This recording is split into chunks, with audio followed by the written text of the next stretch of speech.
He was ruthless, bro. He didn't care at all. He gave me his Facebook. He said, if I get out, I'm going to add you. But I don't think he made it, man. I really think he's gone. But anyways, that guy...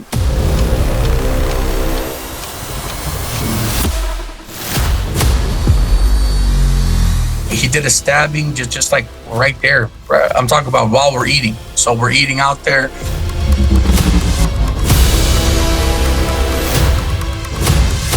And everybody's just chowing down, eating in a section, and he just had enough with somebody else, and right from the back.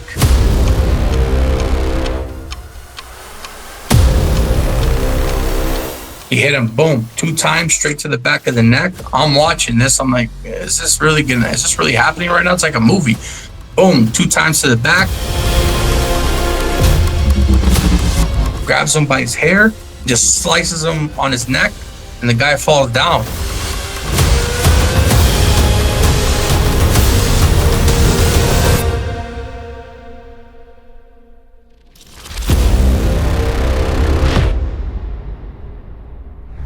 So, Don, let me ask you something. You know, you've been through a lot of things in your life, wild stuff. I know you were down there in Arizona, Maricopa County. What's one of the craziest things you've seen when you were down there in the jail in Arizona?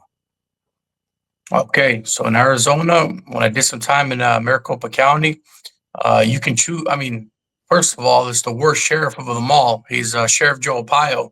He's well known for the worst sheriff that's ever lived. And now I think he has some charges pending over himself at 80-something years old. But anyways, he tried to humiliate all of us as inmates. He would have put pink handcuffs on us, wear pink boxers, pink thermals, everything pink, just to humiliate all the inmates. You can choose either to be in Durango or Tent City. Tent City, you're outside, so it looks like a campsite, but it's dangerous because everything's out in the open. And then Durango is inside, but still you have nothing to block, like nothing closes up. The doors are wide open. So we had a guy stay up, like there's two beds on each side. So 4 people in that room. So one person would stay up all night to watch if anybody would enter the room. One person would stay up and the rest would sleep. And that's how we took turns. So if you're talking about like the worst thing that I've seen, just straight to it, would have to be, but when I first got in there, I had to go to the woods. Although I hung out with a bunch of Mexicans in Arizona, they were kind of my day ones. But I had to go to the woods, and the shot caller was a biker, and he made me his torpedo, which just means a guy who goes and collects stuff, right, for him. Basically, it just does stuff that he wants. Go collect my 2 items. Go collect 4 items, anything like that. If the guy doesn't want to give up the items, let's go to the bathroom. We bang it out. So everybody else in there, the woods, most of them were kind of in Arizona. I don't know other places, but in Arizona, a lot of the woods were kind of just methed out and just like most of them are on heroin. Just they're not up to fight, man. They look like they're about to die standing up. So there wasn't a lot of potential over there. So when the guy seen me being a bigger guy, played football, whatnot, he said, you know what, man, be my torpedo and hold it down for me. I said, okay. So anyways, we had a person who arrived into Durango on B7, I think it was, B7 that was at. And he didn't want to give up his paperwork. Everybody was asking for paperwork. Everybody was trying to see what he was about. He didn't want to give it up.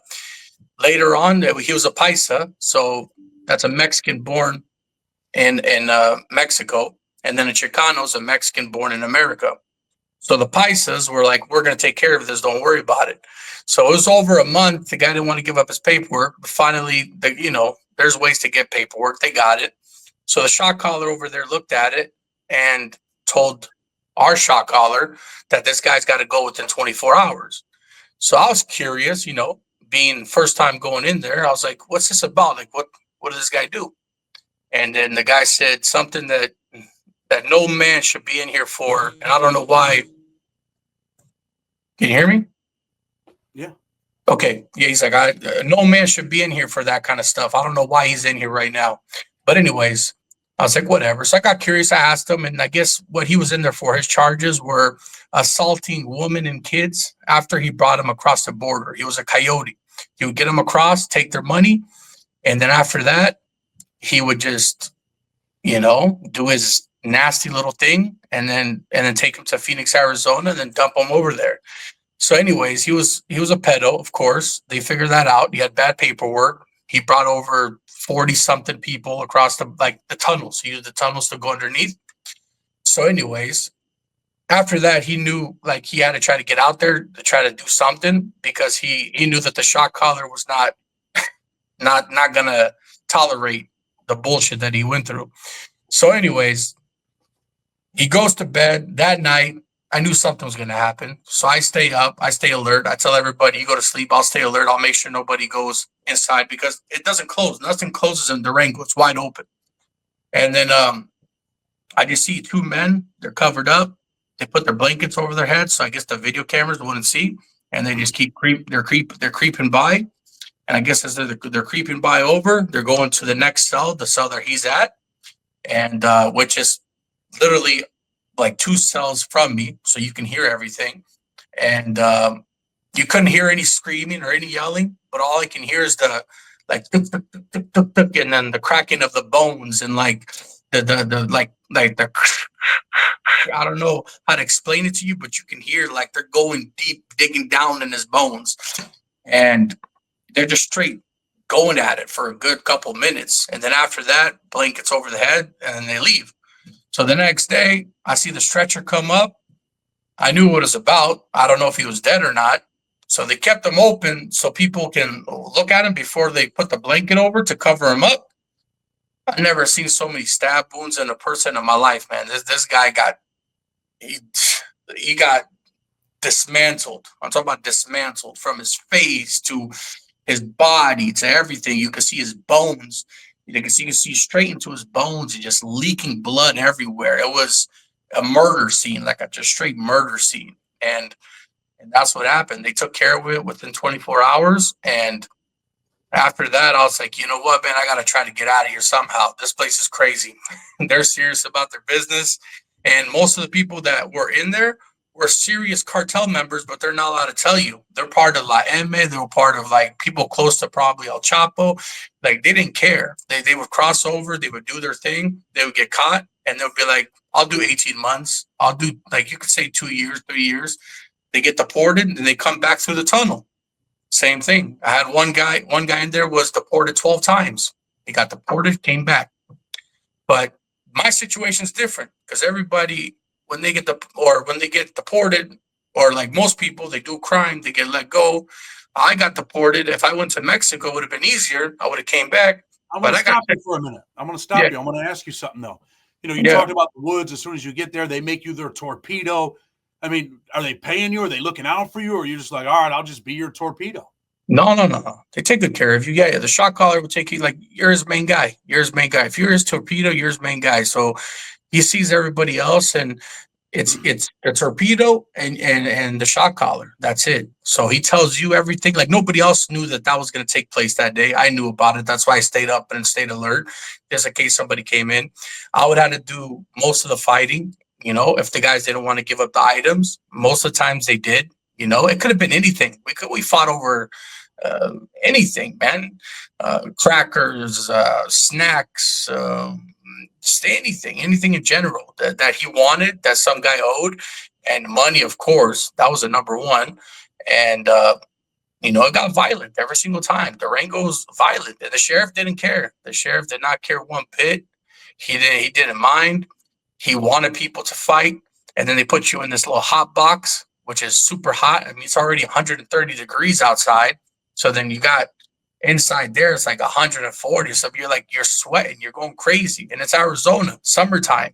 You put you in this hot box. I had a friend, Francisco, in there. He came in at 400 pounds. He left at 180. He was peeling his skin. His skin would peel off. He had no money on his commissary. No money at all. So what do you eat in there? You eat the peanut butter in the morning and then a slop at night. How are you going to feed yourself with some beans and some rice that's been sitting outside for the past couple days? You can see the trays just sitting there. Sometimes they don't give it to you. You guys were bad today. You guys don't get nothing. So this guy's 400 pounds, eating every day, probably 4 or 5 times a day. And I was like, yo, Francisco, you lost a lot of weight. He was literally a buck 80 after going in at 400. How big were you, Mondo? How tall are you? You look like a big dude. I'm about 280, 6'1". But back then, I mean, now I stopped playing football and all, and I did a little bit of cage fighting, wanted to be a UFC fighter, but they get paid nothing. So I said, forget about this. So anyways, football was my thing. My dad told me, either become a football player or work at the pizza shop your whole life. That's it. You got two choices. So that's where I was at with my situation. So because of my size, let me ask you this. Growing up, you pretty much grew up in Arizona.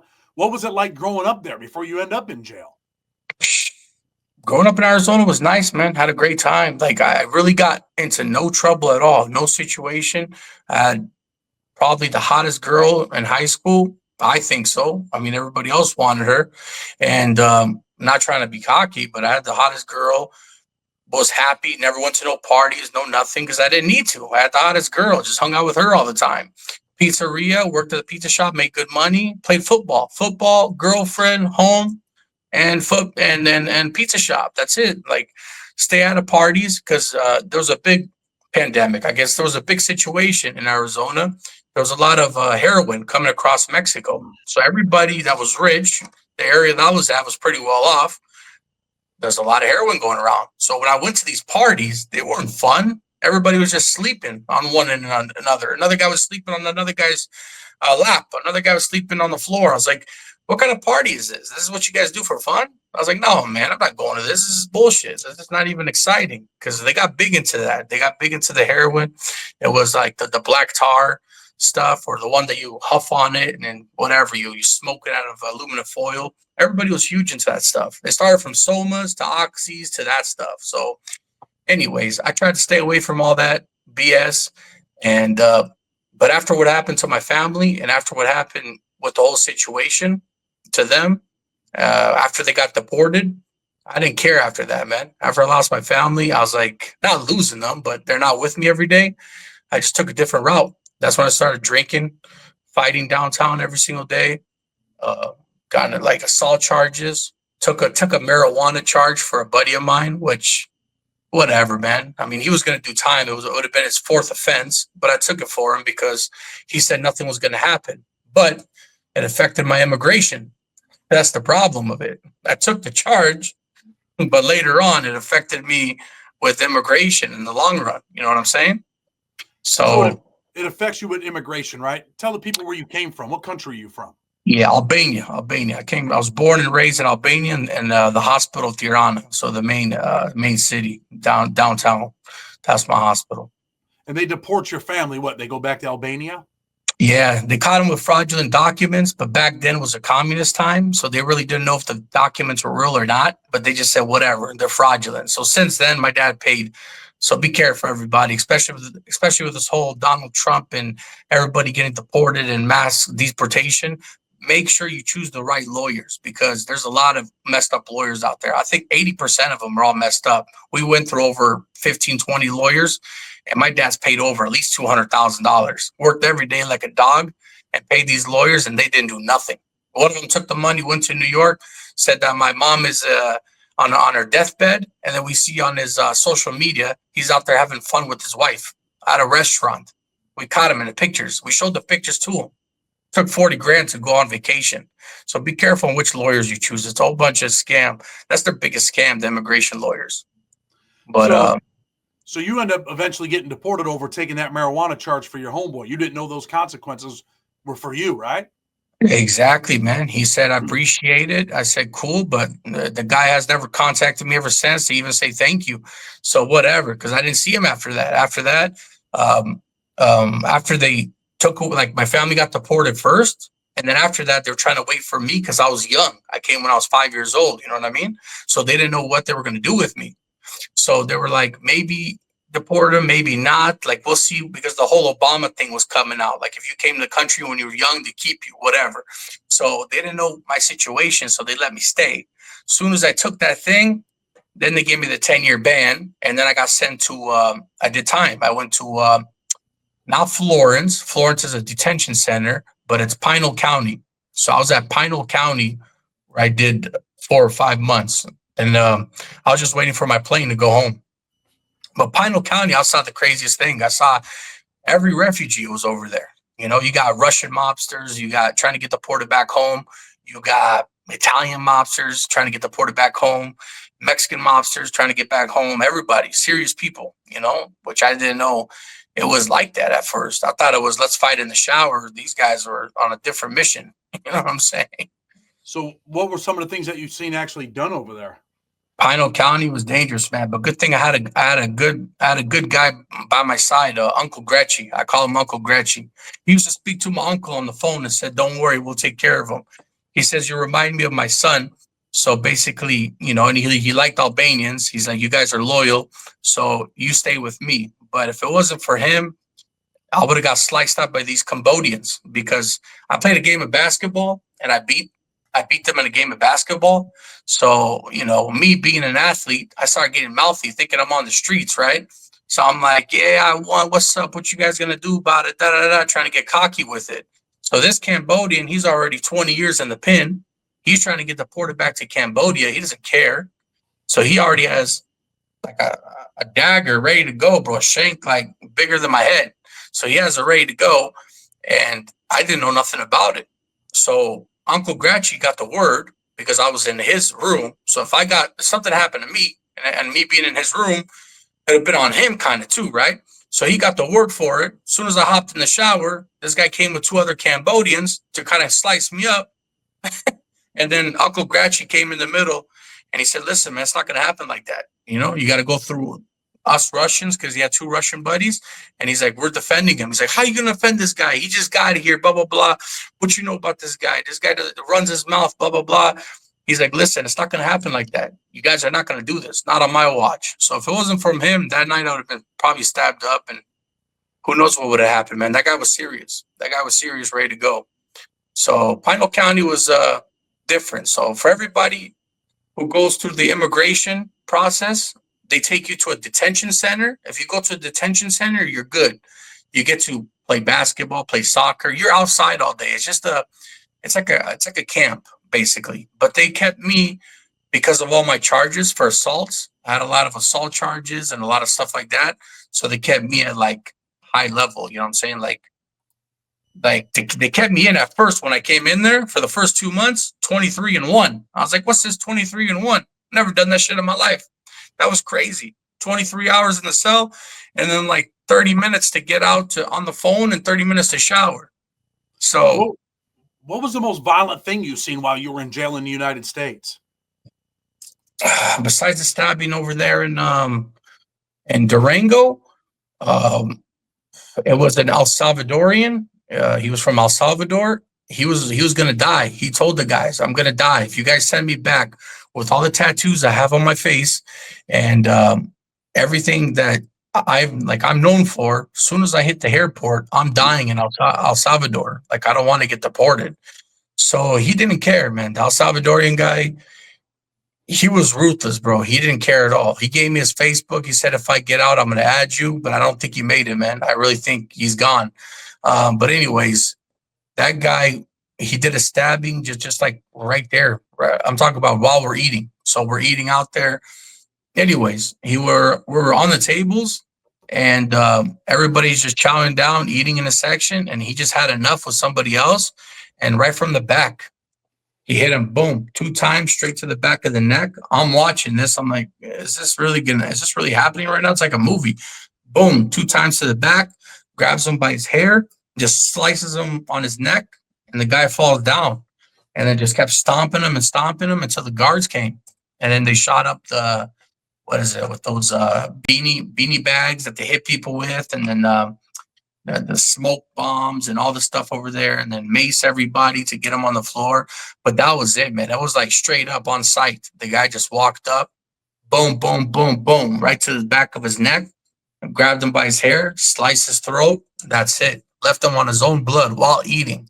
On the guy's birthday, too. Like, straight savage, man. On the birthday, Like the guy was gonna have like he made his whole cake and everything ready to have like a party at night. He had a mooch, like or hooch. He had mooch or hooch, whatever it's called. I forgot the name.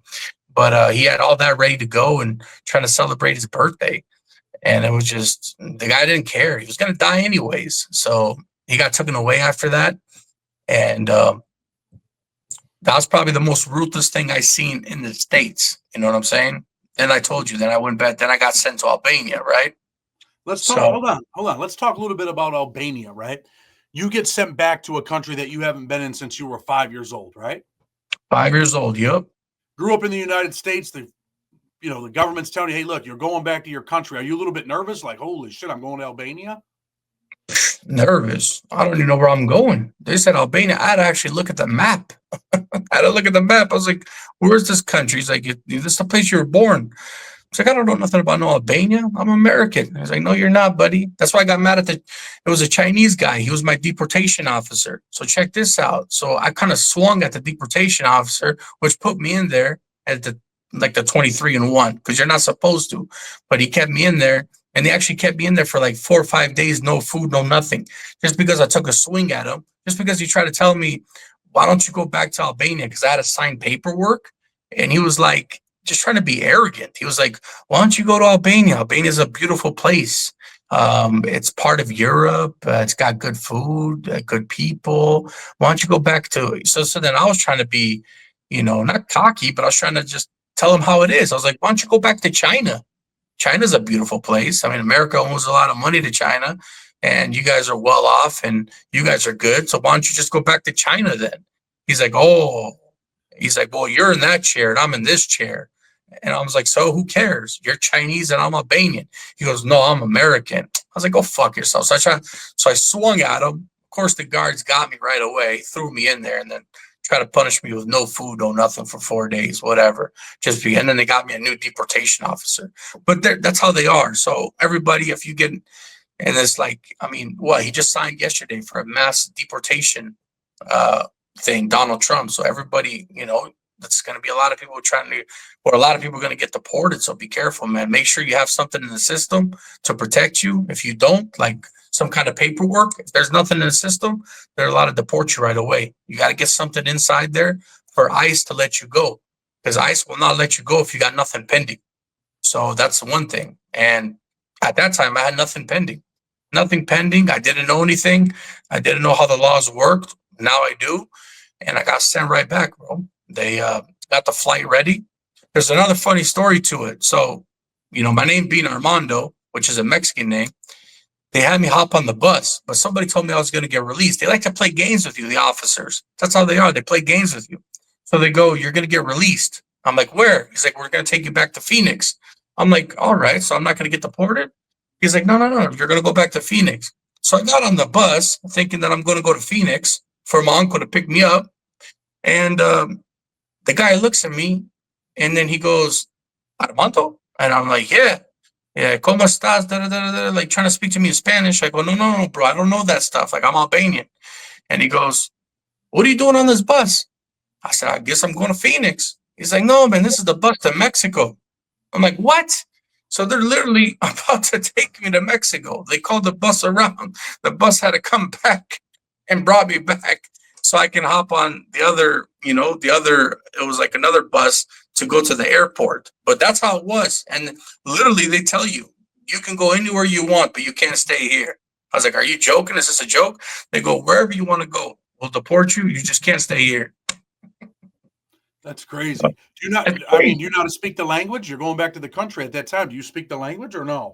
Bro, did not speak the language at all, which got me in a whole bunch of problems because people came in there with this accent, and then when they see that, well, they came there speaking fluently. I got an accent, and then I don't know the laws. I don't know how it works out there, but everything is strict. So that's why I made that mistake, which we talked about, how I gave my last name. I was at a coffee shop. I gave my last name, and that led to the blood feud. That led to my situation where I almost got killed. You know what I'm saying? Let's talk about that, right? Were your family influential over there? Were they political? Why is there a blood feud with your family and other people?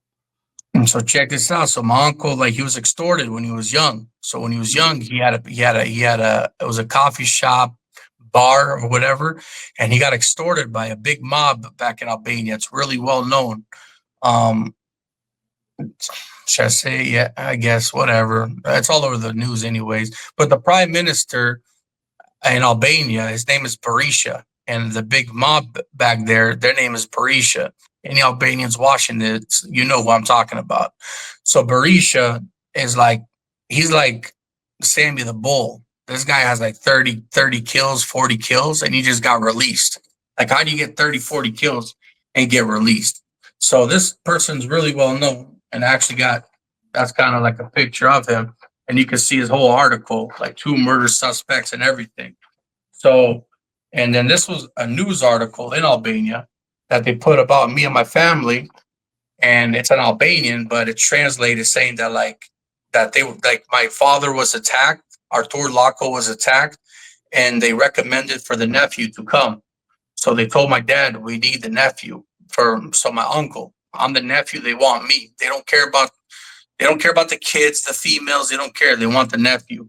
So they tried to go after my father. My father wasn't having it. They're like, where's your nephew? I was hiding, bro. I was up in the mountains. I was up in Shkodra up there, and I was hiding, trying to hide from these people. And they left. They left, and then they they decided to go on their way. But it all leads to my uncle, who was going to get extorted that day. And he said, come back tomorrow. I'll have the money for you. But my uncle's a hothead. You know, he got deported from all kinds of countries. Italy, Germany, whatever. Finally, now he's doing good. He's in America. He opened up restaurants and he's well off now, right? That was his last country. His last country was America for him to get his shit together. But anyways, he told him to come back tomorrow.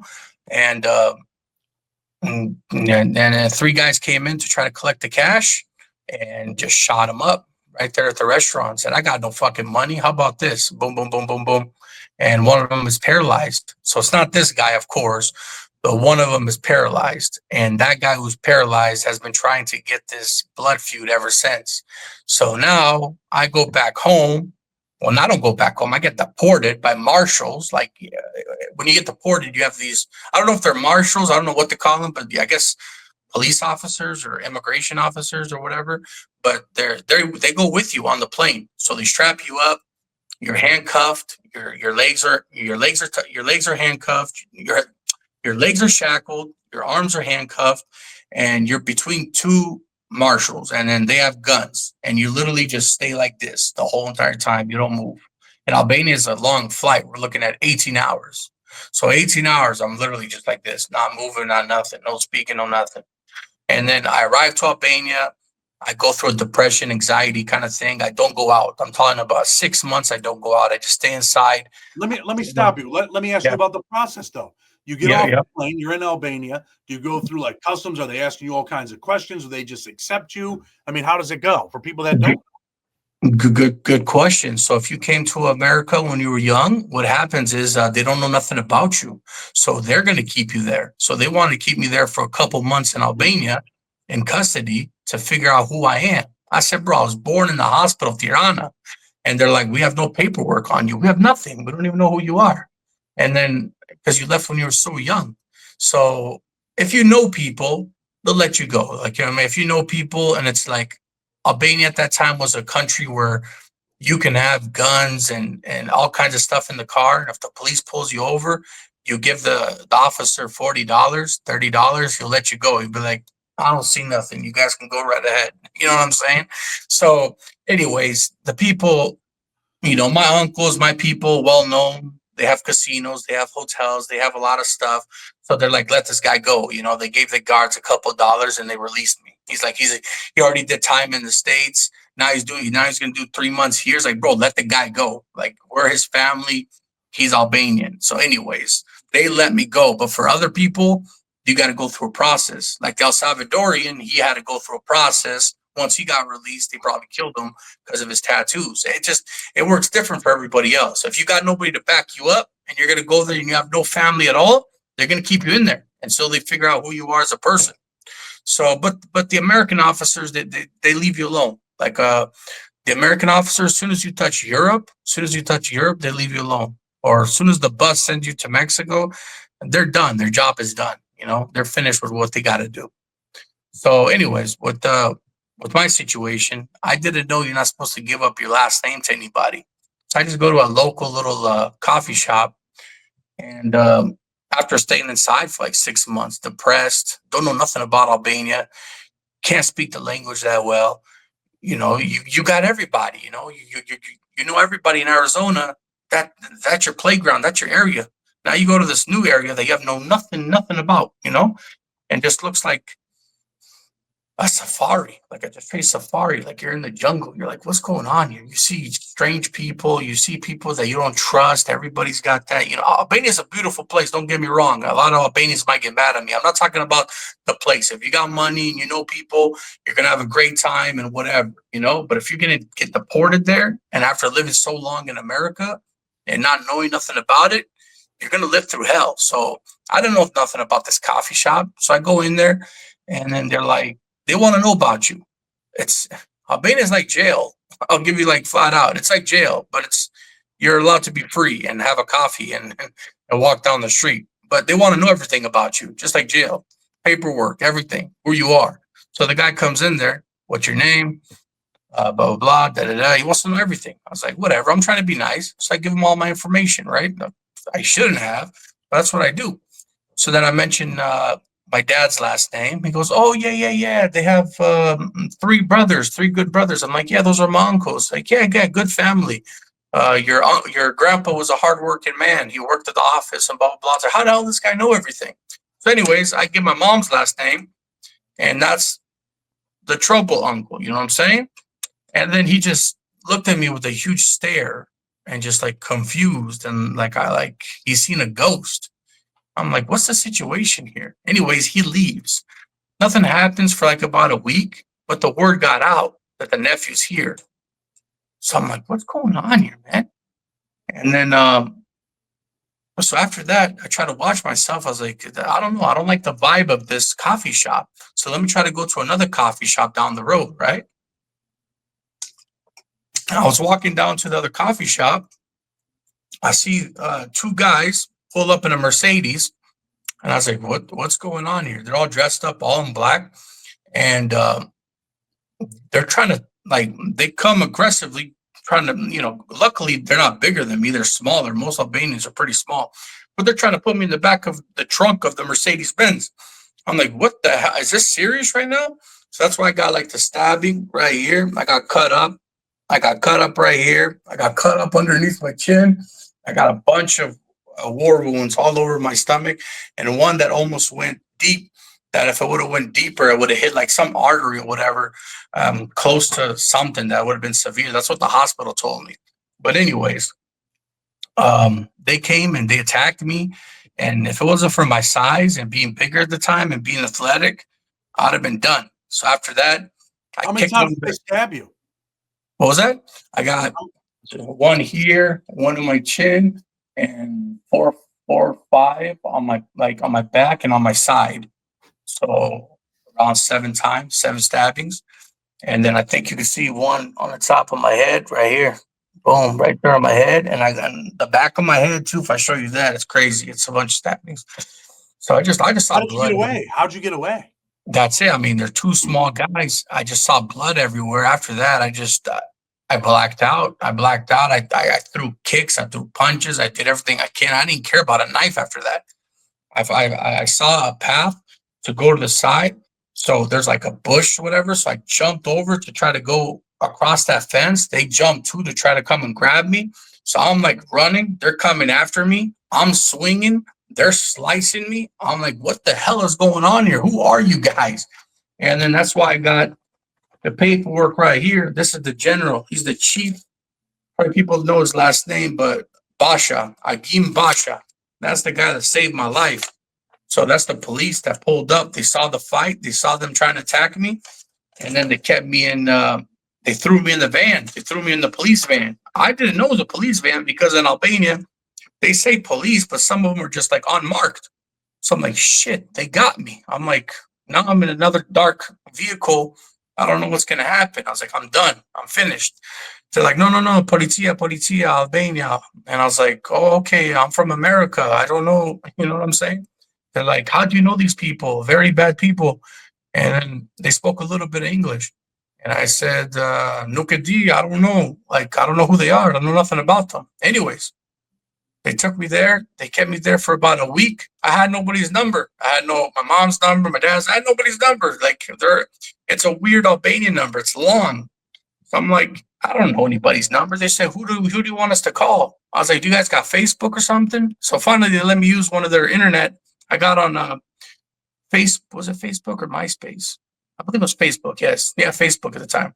So, anyways, I contacted a cousin of mine and I told them where I was. I was in Himar.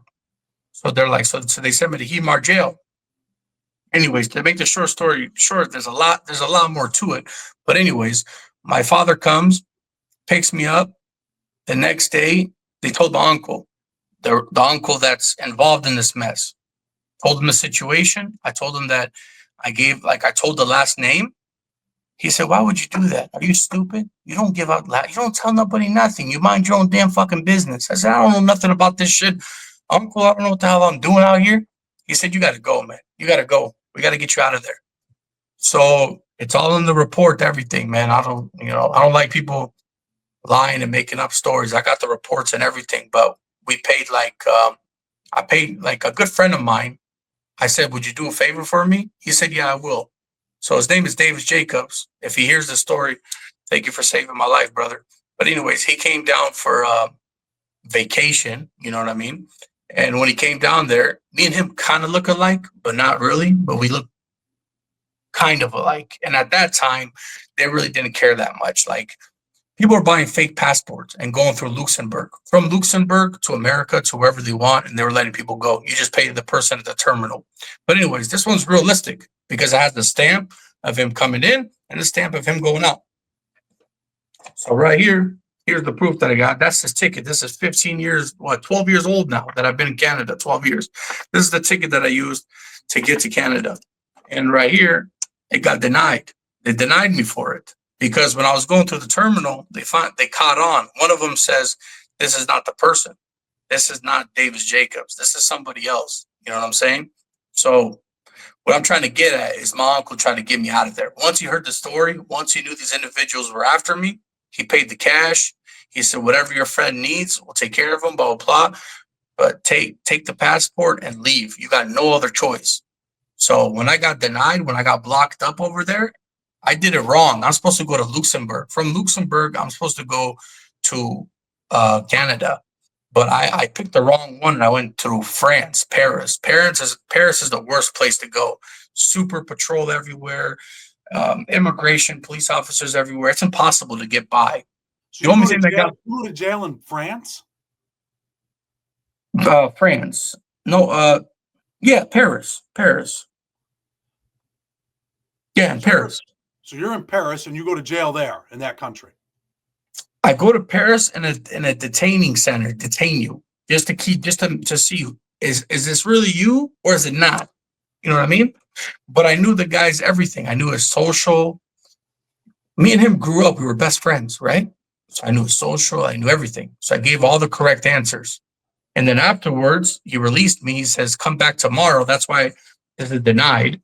He said, come back tomorrow and you're going to take the next flight because this other flight is gone. I'm sorry for the whole situation. I'm sorry for what happened, but the passport looks a little bit different. I was like, yeah, I gained weight. After football, I gained a little bit of weight. That's the only problem. But you got to understand that before then, I had another flight that I had to color my eyebrows a little bit, color my hair. Like I had to get some stuff done to make it look exactly like the passport. You know what I'm saying? So that's what I did. Like I got all done up and everything to kind of make it look super realistic like him. The next day, got on the plane, and the person that caught me was just so the immigration ambassador, the person that works for the American embassy. Me and him got along perfectly well. He said, "You're Davis Jacobs. I'm sorry for everything, and whatever. Like we're gonna let you go." This lady, she was from Pakistan. She was the one that was like, "No, It's not him. He's lying. This guy's either Albanian, Romanian, or much. I don't know how she knew it. Like, she's very intelligent, very smart. They even told her when I got to Canada that how did this guy trick you guys? But she got it right. So she probably got a promotion or something or whatever. But anyways, she figured it out perfectly well. But I guess the main guy who works for the American embassy, he didn't figure it out. He thought I was Davis Jacobs. And if you look it up, we don't really look alike, to be honest with you. But whatever. And then what I want to know is what happens that day. You get on the plane. Do you make it to Canada? Bro, beautiful. Exactly. As soon as I got on the plane, I was still scared. I was nervous. Of course, you got to be nervous because you don't know what's going to happen. But once the plane flies out, you're good. They're not going to turn the plane around. So my uncle told me, because my uncle's done this 100 times. He's been deported from every country. So he's like, once the plane leaves, you're good. Like, you're good. You're laughing. You can chill. You can hang out. They're not going to turn the plane around. You're just going to have a problem when you go to Canada.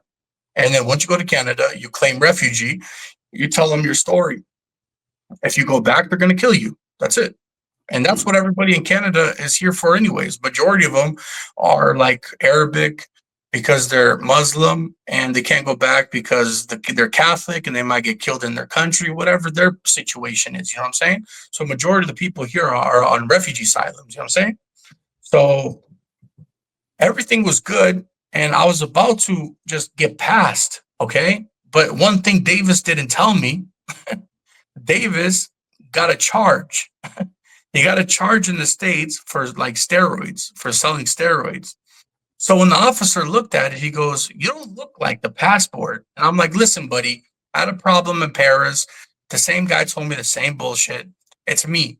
Like, please don't waste my time. I got my girlfriend here. She's supposed to pick me up and I'm supposed to go to Toronto."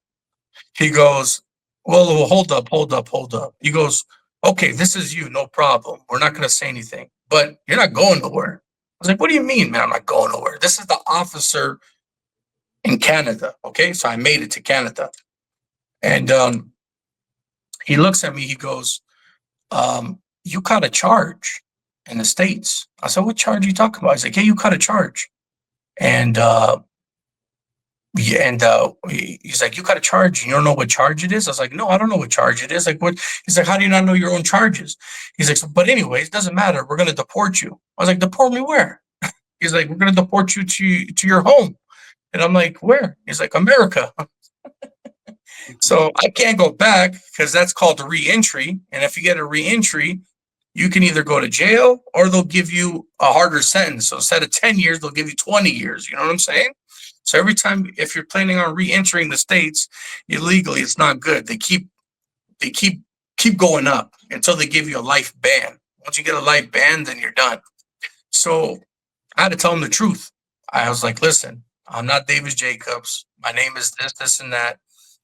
I came here because I got a 10-year ban from the States. I was attacked by individuals, and I cannot go back. Like, they're going to kill me, and I'm in danger for my life. Please help me." So they said, "Okay, hold up. What the fuck is going on here? Sit over there." So I sat over there. This is the immigration officer here. She wrote a whole report, like everything that she's seen. She says Davis Jacobs. They paid 20,000. Like, I sent you all this if you want to post it up too, so people don't think it's some bullshit. But $20,000 was paid for the passport. And anyway, she writes her report, and they give you this: a refugee asylum. Boom, right there, Canada on top, refugee asylum, and that's it. After you get this, that means Canada is refugee, but then they seize your passport. So that's the passport that I had. That's my Albanian one. They seize that. So after they seize that, then that's it. Then I stay in Canada and I start my life in Canada. You know, you start a life in Canada. Is your family there too, or just you? Nobody, by myself, solo dolo. So you're in Canada. You got a whole new life now. You've been there 12 years. They don't try to deport you, or I mean, what's your status? Still refugee asylum until they decide to give me my paperwork. And what if they decide they don't want to give you your paperwork and they want to send you back to Albania? Is that possible? With all the proof and everything, if they do that and I get killed in Albania, I think they're reliable for it. I know sometimes They've sent people back and they've gotten killed, and they were liable for it. I think they got sued. Like, they have to make the right decision. But with all the proof that I have, and like some of the stuff I can't even show you because they have it seized, but they have pictures of like the hotels being blown up. Like my cousin's hotel got blown up. His car got blown up by the same individuals. Like, there's a lot of facts. Like, my uncle's got paperwork this big, you know. Seems So like your family's got big money, though. my uncle's doing well. My uncle's doing well. And so we got enough for, like, we pay lawyers. We pay lawyers. We take care of her. Like, you know, not doing bad. Especially I got a pizza shop and a coffee shop.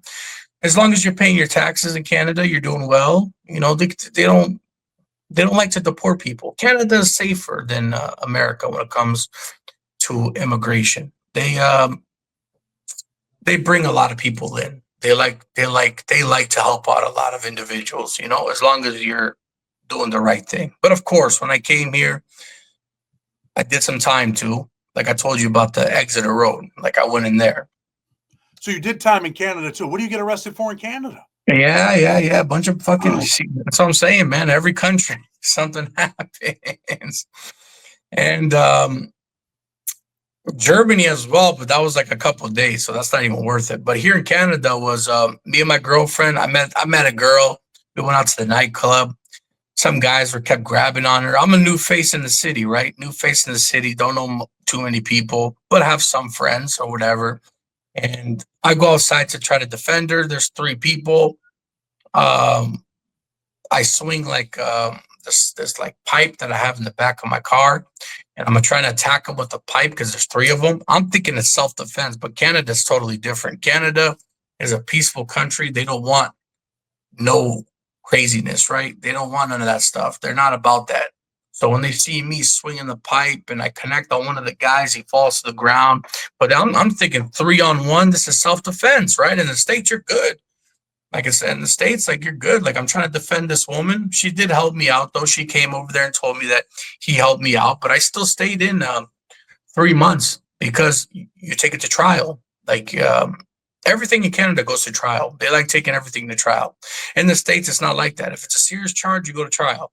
If it's not so serious, they'll let it go. But here, they love trials because that's how they make their money. They make a lot of money off trials.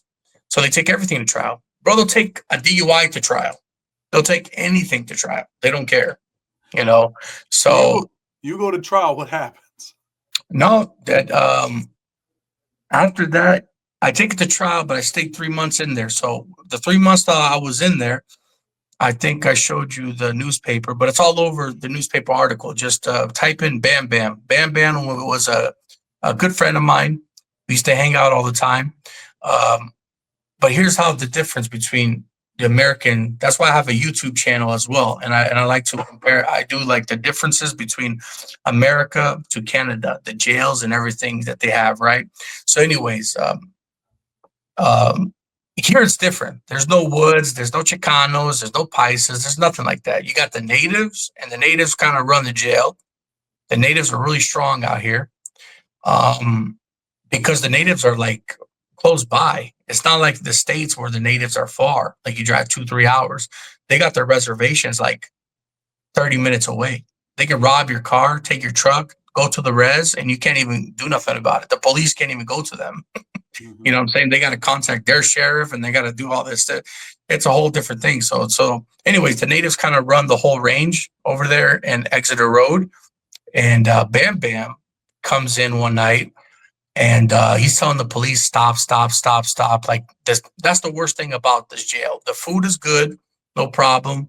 But the CEOs, they have a lot of situations with them killing inmates. Like, they will attack inmates. They will brutally attack you, hurt you, and they won't stop.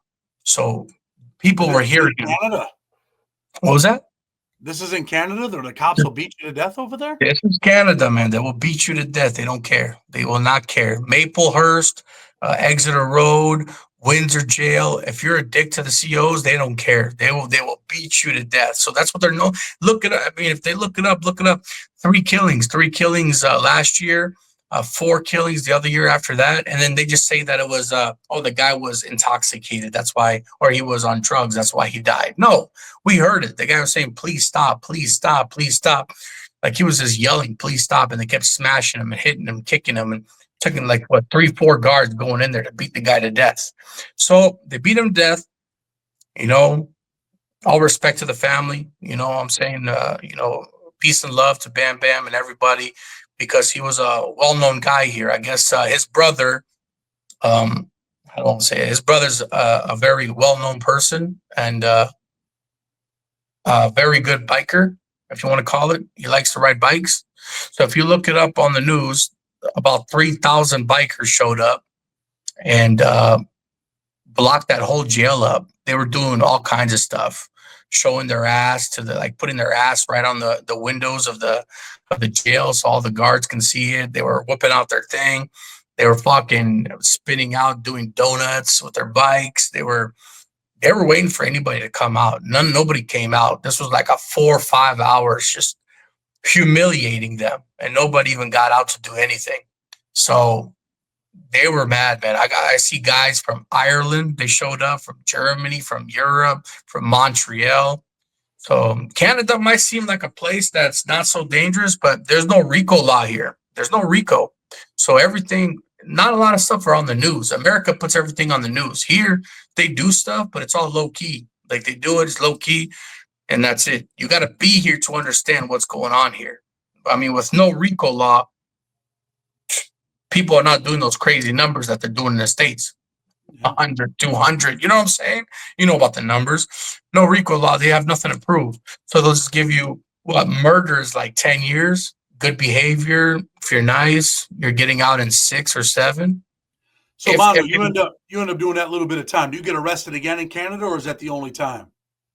There's another time for an assault, and that was in Maplehurst, and that's a Jamaican-run jail in Toronto, and that was just lockup for like. After those 2 times, I said, dude, this is enough. Like, this is your only country. Like, but if you catch something serious, they'll deport you, right? So I said, you got to stop all this bullshit, man. You got to stop this. And, one day I had a bad situation. I drank alcohol too much, man. I was an alcoholic after my family got deported. That's what ruined my life, seeing my family deported and seeing my family split up. So anyways, what stopped everything, to keep it short, is I went to a house to try to defend a girl, but I guess it was a setup by some guys out there in Toronto. And I got pictures, man. They beat me up pretty violently. I don't know my place. It's not Arizona. If it's Arizona, I got my people ready to go. But it's not Arizona. This is, I don't know anybody out here like that. I just know just normal workers, businessmen, those type of people. They don't get involved in this kind of shit. I don't know why I went to that house that day, but I'm glad I did, man. I went to that house that day. They beat me up pretty bad, man. They stripped me down. No joke. They put a fucking 12 gauge right to my head. And luckily, one of the girls was like, don't do it. Please don't do it. Like, I don't want police and this. And the guy just got out of jail. These guys were crazy. I mean, they were all on meth. Like, they'll do anything. They're all on meth, all of them. So they beat me up pretty bad. And after that, I made it. Like, the door was pretty much open. I had to shove a guy, push a guy. After that, I stopped. After that, I stopped drinking, stopped going out. My dad always told me after 9 o'clock is the devil's night. And if you're drinking the devil's piss, then something bad's about to happen. So I stopped doing that. I took his advice. Never went out after 9 o'clock. Stopped drinking alcohol. And that's how I got to open up my business. And I own a pizza shop, own a coffee shop now, and got into crypto. And now I'm trying to get into the whole YouTube world and telling about my story, because it's a lot of people thought it was unique. I didn't think so. They're like, no, man, it's different than other people's. Like, you should try to do something. So anyways, that's basically it, man. After that, I'm glad I went to that house that day. Good thing I didn't die. Good thing he had nothing in the chamber, and he was stupid and didn't know that he had nothing left. But that could have been the end of it, So yeah. Where's your father at? Is he in Albania? Is he in Canada? No, now they all got so it's all good now. Right now, I mean, they've done their 10 years. It's been 12 years. So he got sponsored. He got sponsored by my brother, because I got 2 brothers and a sister. All of them are United States citizens, every single one of them, because they were born in America, right? So I'm the lucky one, the one that was born in Albania. So so my brother got my dad uh, sponsored him. So he got sponsored. My mom got sponsored, and they're all living out there in Arizona. Everybody's out in Arizona. Is your mom? I thought you said your mother passed away. No, bro. Oh, I thought you told me that before. Okay. No. No, this was maybe when I told you when I was a little kid, our car got shot up because of the feud. But I don't want to talk about that. That's longer. But they shot up the car when I was 5 years old, and the bullet almost hit my head because they wanted to get revenge on my uncle. They wanted to get revenge on my uncle, and what they did, these guys, they're crazy, man. I'm telling you, they kidnapped my mom. So what my uncle did to get revenge was kidnap their mother. So they did an exchange to get that all squashed out. That was their So like. let me ask you the question that everybody wants to know because they're listening. I mean, obviously, was your uncle at one time part of like the Albanian mob? Was there? I mean, it wasn't. I mean, they're not just out shooting each other and shooting up cars for no reason.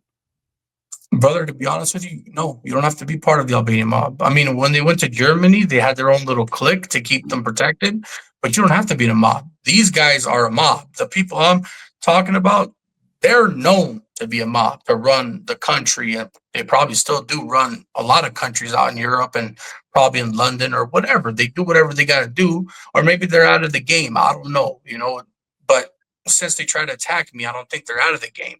But anyways, no, my uncle's just a hothead. That's it. He's not going to give money to nobody. That's it. That's how he is. If you go right now to his pizza shop, although he's been there for a long time, and you try to extort him and tell him that you got to give me $500 tomorrow, or I'm going to come and blow up your pizza shop, he's going to shoot you. That's how my uncle is. He's always been a hothead. So that's it. He just didn't. He didn't take the threat seriously. He's always known to be aggressive shooter, loves playing with knives, and that's how my uncle is, man. Did jail time all over, Germany, Albania, France, all over the places, man. I'm glad he settled down now. Even when he settled down, he beat some guy just because he didn't like his pizza and threw the pizza at his face. He went over there, beat him up, and told his wife it was chicken wing, blood from the chicken wing. It was hilarious. She tried to pick him up and goes, the chicken wings. I dropped the box and the blood from the chicken wings got on me. Instead, it was somebody's blood that was actually on it because I was there at the time. So, anyways, you don't have to be a mob. Just these guys extort you. Do you want people trying to extort your uncle? He responds, hurts one of their people, and now it's Yeah. a blood feud forever. That's it forever, for life.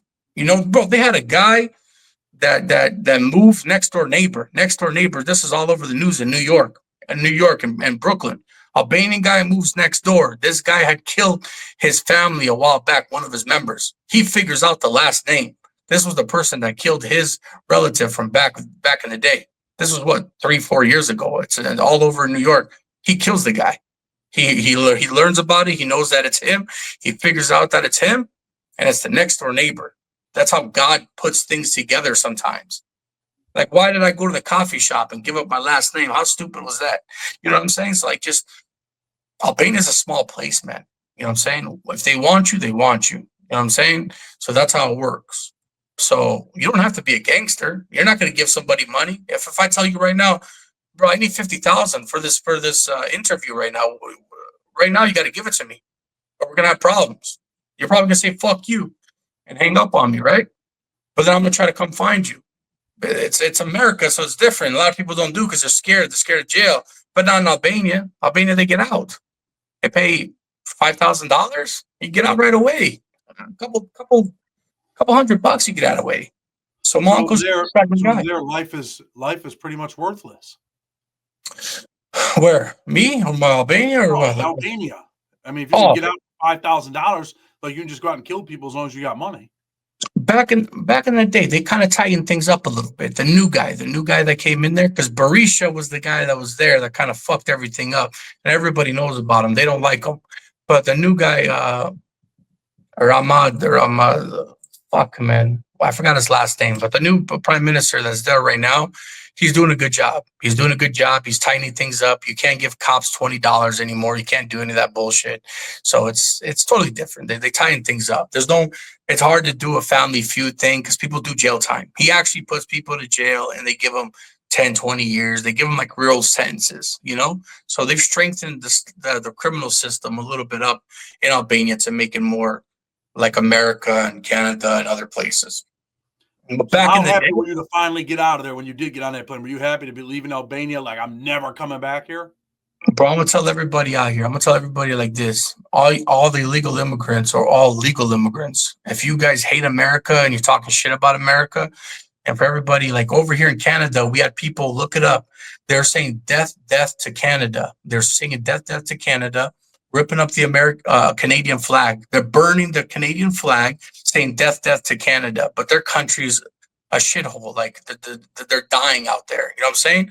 So I'm telling you right now, once you leave, you wish to come and kiss the floor of the country that you were at. Once I came to Canada, I was happier than ever. And then if I go back to America, I'd kiss the floor of America because trust me, man, everybody loves their country and talks about, oh, I love my country. I don't know why I'm here. Go back to your country. Go for 1 month. Go for 2 months. See what happens. Don't go there for 1 weekend and say how beautiful it is. Go there for a year and then watch you come kiss the American ground. America, Canada, these countries are the best, man. They're beautiful. They keep you safe. They give you shelter. They give you money. They help you support your family. They're the best countries, man. They're gorgeous countries. They're amazing countries. I don't know why people, all the illegal immigrants act like their country's better. Then how come you're not back there? What's the reason for it? You know what I'm saying? I hear you. So listen, man, definitely appreciate you coming on. I'm going to put a link for your YouTube so people can go check you out. Anything you want to say before we get ready to go? Thank you for everybody listening to the story. I don't know if it's fascinating or not, but that's what I went through in my life. And, thank you for giving me the opportunity to get on Blood on the Razor. Everybody comment and like. You're an amazing guy, bro, typing me back and forth and giving me the chance. Not a lot of people will let the unheard be heard, so I'm a person that was unheard. You gave me the voice to talk about it and let people know. And hopefully some immigrants out there, whoever you are, with this whole mass deportation thing, if you have any questions, hit me up on it. I got a lot of answers to your questions because I've been through it all. 35 years struggling with the immigration system. So like I said, man, hopefully everybody can join back with their families. I just want that one family dinner, bro. I had that one family dinner 15 years ago. I never had it before. So I like seeing you when you're out there in the Buffalo Bills game. You're out there with your family, enjoying your time. Bro, that's what I miss, bro. I've been 15 years alone. Family. It's all about family, guys. Stay together, stay true to your family, love your family, and love the country that you're at. Okay, I'm gonna tell you that right now. Love the country that you're at. There's no better country than America and Canada. You know what I'm saying? It's the best countries out there. Don't let anybody tell you otherwise. Well, listen, brother, I definitely appreciate you coming on. I'm gonna tell people, if you like what we're doing, you already know, hit that like button, hit that subscribe button. With respect, Blood on the Razor Wire TV. Until tomorrow, we're out.